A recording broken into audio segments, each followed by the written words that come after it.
Fonética para inmigrantes. Fuck expats.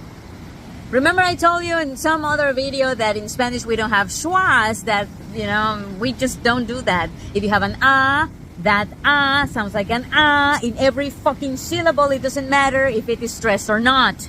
If you have an o, it's an o, no matter if it is in the stressed syllable or not.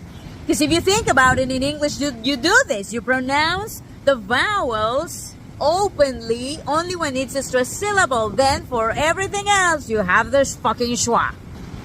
And, this myth that Spanish is pronounced the way it is written, it's false. And it's amazing to me how a myth can change society. Where have you seen a course on phonetics in Spanish for Spanish learners? Nowhere, because we all believe that Spanish is pronounced the way it's written, but it's not true. In Spanish, we also have schwas. Because if this were true, that a is always pronounced a and o is always pronounced o, then this would be pronounced as dame un tamal. Dame un tamal. And of course, you can pronounce it that way, but it sounds like you are being condescending, to someone who's not understanding you. Dame un tamal, you stupid fucking... But in reality, when we are speaking fast, casually, in a normal speech, we say, dame un tamal. Oye, ¿me das un tamal? Dame un tamal, por favor. Dame un tamal. Dame tamal. Dame tamal. Now, gatito negro de la suerte for my own learners. Where do you see the schwa in dame un tamal? Oye, dame un tamal.